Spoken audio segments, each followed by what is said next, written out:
One of the things that's so confusing to me is that they didn't even like Pac. So for them to do, a documentary or everything on Pac, that's strictly business. Yeah, he was scared. Yes, I agree. I do agree that he was probably terrified for his life.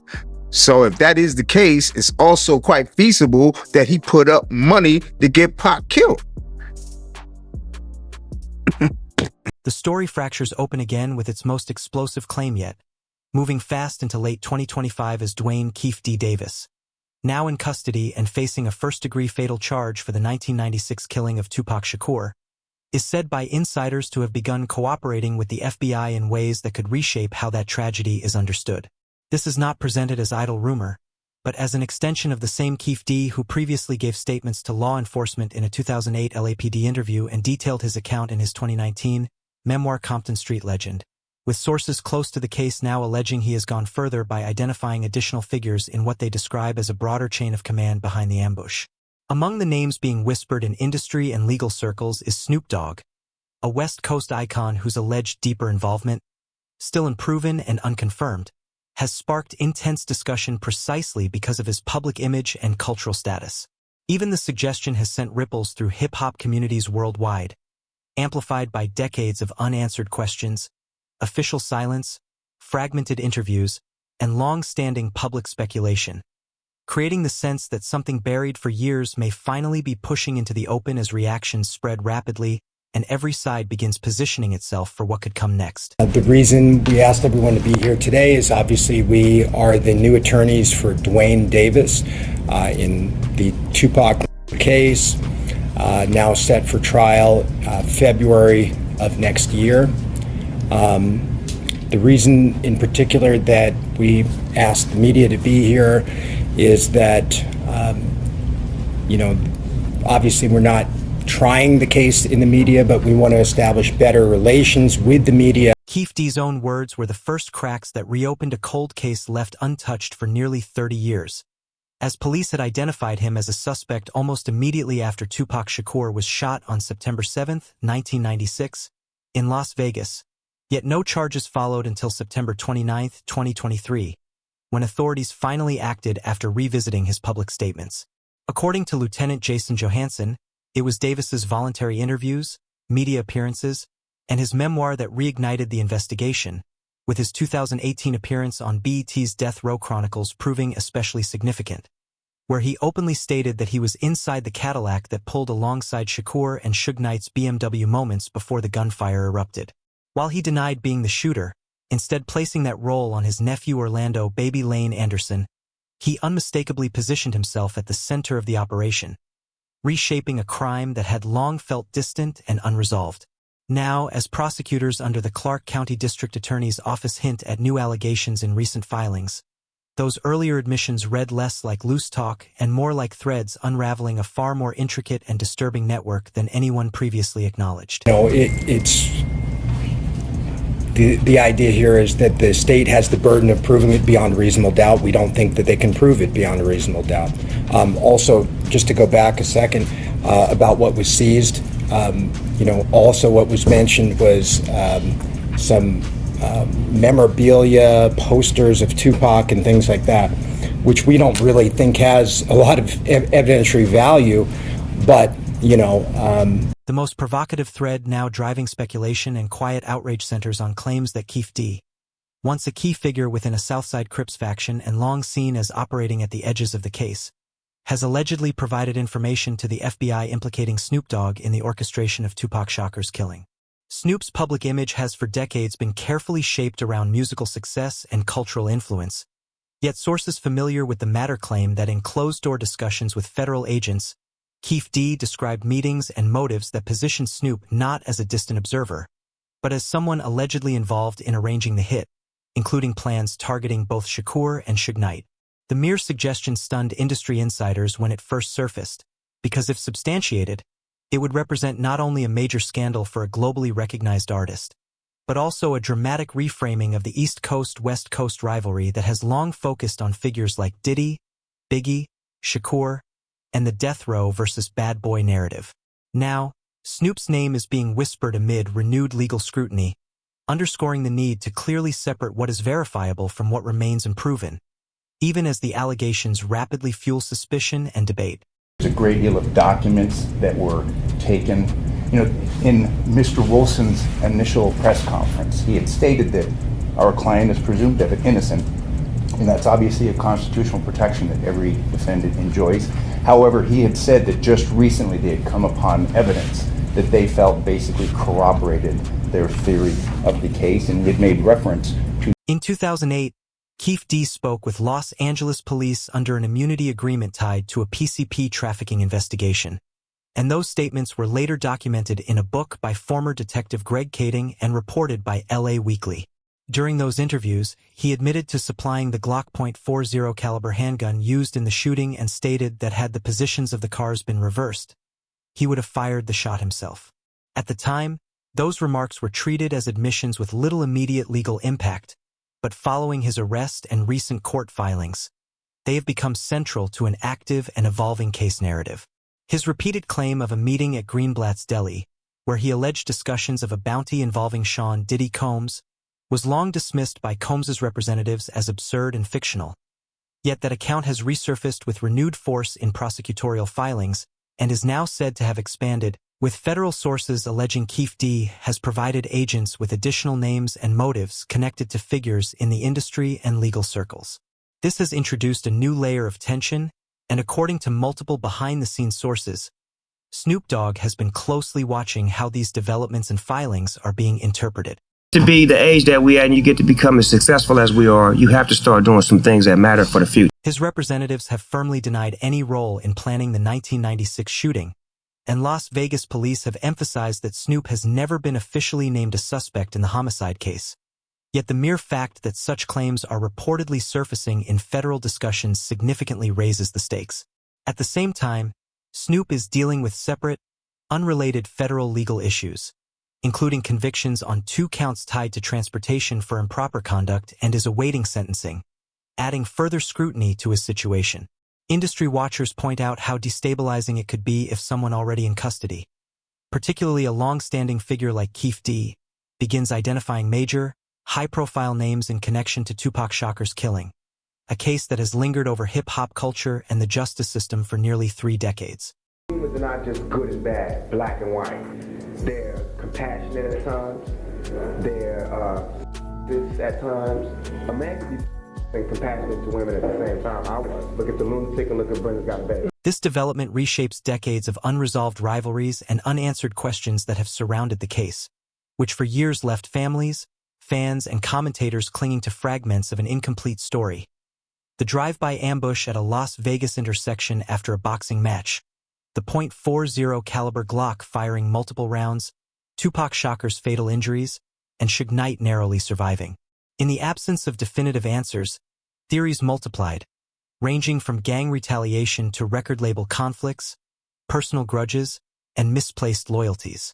Now, with reports that federal investigators are scrutinizing accounts that even loosely reference Snoop Dogg in the context of possible financial motives or indirect encouragement, ideas once dismissed as fringe are edging closer to the center of official scrutiny. Prosecutors' sources stress caution, emphasizing that allegations mentioned in interviews are not evidence and must be carefully verified. Yet in the public arena, every suggestion carries immediate weight, especially as Suge Knight, who was present that night and escaped with a minor injury, continues to make statements that keep speculation alive. We play by the rules. You got a lot of people playing both sides of the fence. But at the same time, if your name's Suge Knight, the authority's never gonna treat you fair. My whole case in this case wasn't treated fair. From behind bars, he has repeatedly suggested that others were involved, and in recent media conversations he went further, claiming that certain people connected to the case are quietly working to secure Keefe D's release out of fear of what he might disclose. Whether that concern extends to alleged motives linked to Snoop Dogg remains unverified, but it underscores how many layers of suspicion now surround the narrative.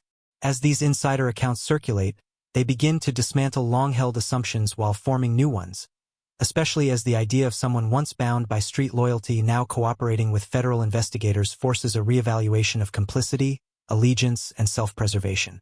Examining timelines and comparing what was once openly known with what is now emerging in closed-door settings shifts the focus from simply who knew what to the more consequential question of what happens if these statements are ultimately entered into the formal evidentiary record. There's going to be a number of motions filed. There'll be a motion to suppress filed promptly. That concerns the search warrant that was executed on his residence. That search warrant contained a nighttime clause, which is curious. You've got a case that's nearly 30 years old, yet you have this 24-hour nighttime search, this 24-hour authorization. So that's the first of several motions that we anticipate filing.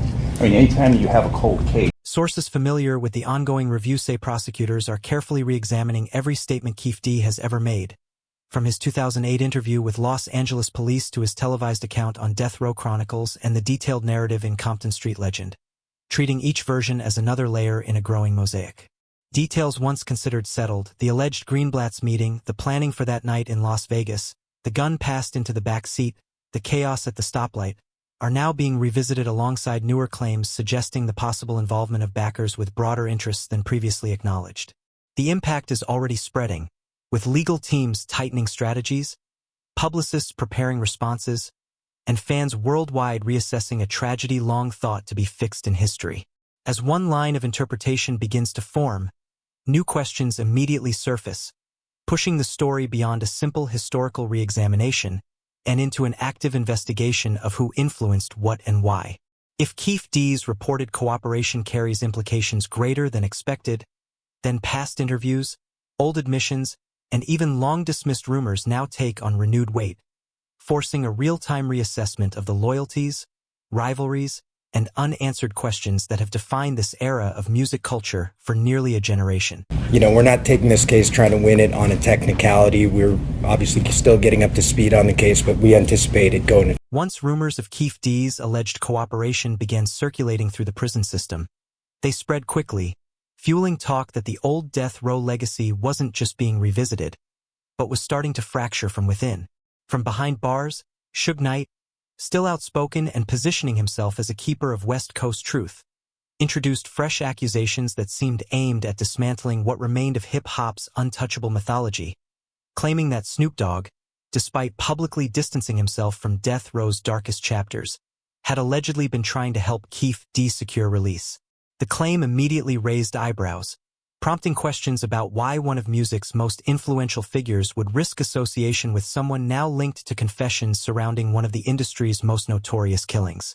According to sources familiar with the situation, Knight made the allegation during a prison interview, suggesting that intermediaries connected to Snoop were quietly probing how much Keefe D was revealing to investigators, a charge that, whether proven or not, transformed long-standing grudges into something that could be interpreted as motive.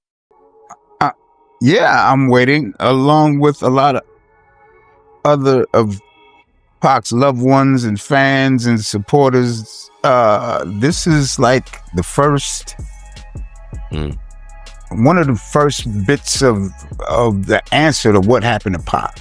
Knight and Snoop's relationship never truly healed after its mid-1990s collapse, marked by disputes over loyalty, Tupac Shakur, and business control.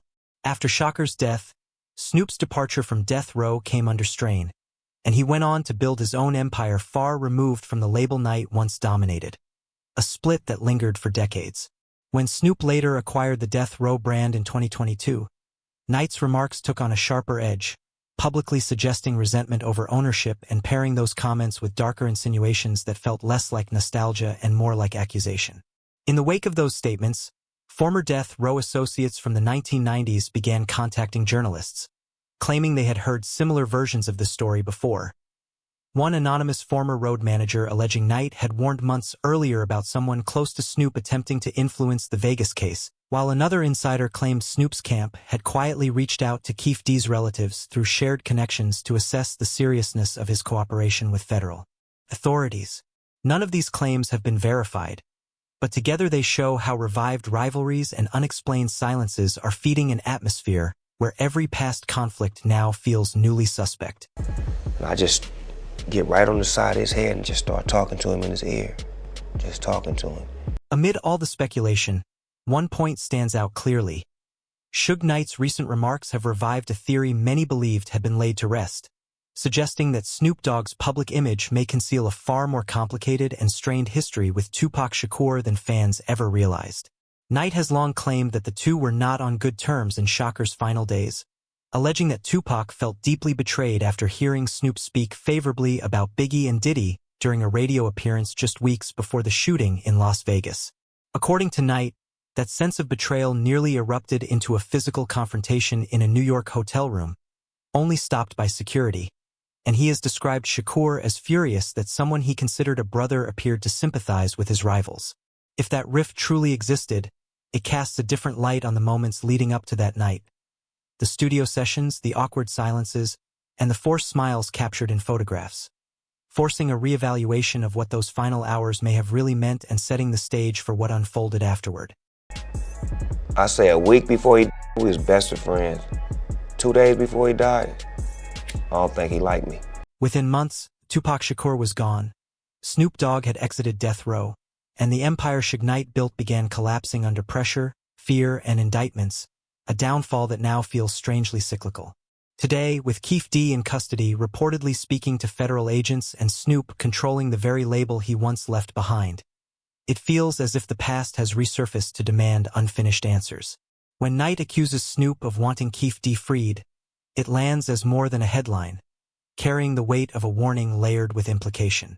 If Keefe D is truly naming figures tied to money, influence, or directives, and any of those names point to people who still hold power, the fallout could ignite an industry-shaking reckoning unlike anything seen since the original East Coast, West Coast collapse, reminding us how quickly these long-dormant cases can spiral into something far bigger. So him being neutral in the beginning was amazing. And then him choosing sides at the end was a demise. Denial comes first, followed by selective memory, and then a quiet repositioning as reputations begin to shake. Sources inside Las Vegas law enforcement say investigators are still combing through hours of recorded interviews with Keefe D, including statements that were never made public. Whether Snoop Dogg's name appears in any of that material remains unknown, but the timing of Suge Knight's latest outburst, arriving just after prosecutors pushed Keefe D's trial to early 2026, feels intentional. The longer the delay, the more space there is to reshape the narrative, settle old grudges, or blur the line between fact and rumor. And then there's the money. The alleged $1 million bounty Keefe D once described was long tied to Sean Diddy Combs, but Knight's recent interviews have twisted that story again, hinting that others on the West Coast may have helped fund or facilitate retaliation. Some veteran producers from the era have quietly suggested more than one player put money on the table, insisting it wasn't just an East Coast feud but an internal, business-driven conflict. If even part of that is true, Snoop's 2022 purchase of Death Row Records looks less like nostalgia and more like a calculated move to control the narrative before it turns on him, as fans remain sharply divided over what to believe. I have never seen, until Kendrick now, I'd never seen anybody from where I'm from, the area I'm from, the place I'm from, do what Snoop did. Some dismiss Knight's remarks as the desperate rants of a man with nothing left to lose, while others believe he's dropping clues that could become explosive once court transcripts surface. Snoop Dogg, meanwhile, continues to move as if untouched by the storm, releasing music, appearing on television, and projecting calm even as the headlines grow darker.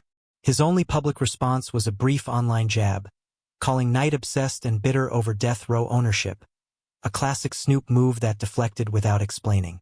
Yet that response raises its own question. If the claims are meaningless, why respond at all? As the story refuses to die, new details keep leaking from inside the system. Names hinted at in transcripts, whispers of unsealed evidence, rumors of fresh cooperation. If Keefe D keeps talking, prosecutors could widen their scope far beyond what anyone expects, dragging decades-old rivalries into modern courtrooms. At this point, it's no longer just about who pulled the trigger in that white Cadillac, but who gave the order, who benefited, and who has hidden behind loyalty and legend for nearly 30 years. leaving the industry bracing for a revelation that may finally strip away hip-hop's darkest myth. It's so complicated, convoluted, chaotic. It's hard to actually figure out what's what, but it's becoming clearer. The question is now impossible to ignore. If Keefe D keeps talking, who falls next? Could Snoop's carefully rebuilt empire, rooted in redemption and nostalgia, become collateral damage as long-buried truths resurface? Or will the legend once again walk through the fire untouched? One thing is clear, this story is far from over, and the next headline could rewrite everything we think we know about that night in Las Vegas. So what are we really witnessing here? The slow reveal of the real story that's been unfolding in plain sight, or just another cycle of revenge fueled by rumor and resentment? Share your thoughts, because the answers may be closer than anyone realizes. Until next time, stay sharp, stay curious, and keep watching closely. The streets are speaking louder than ever.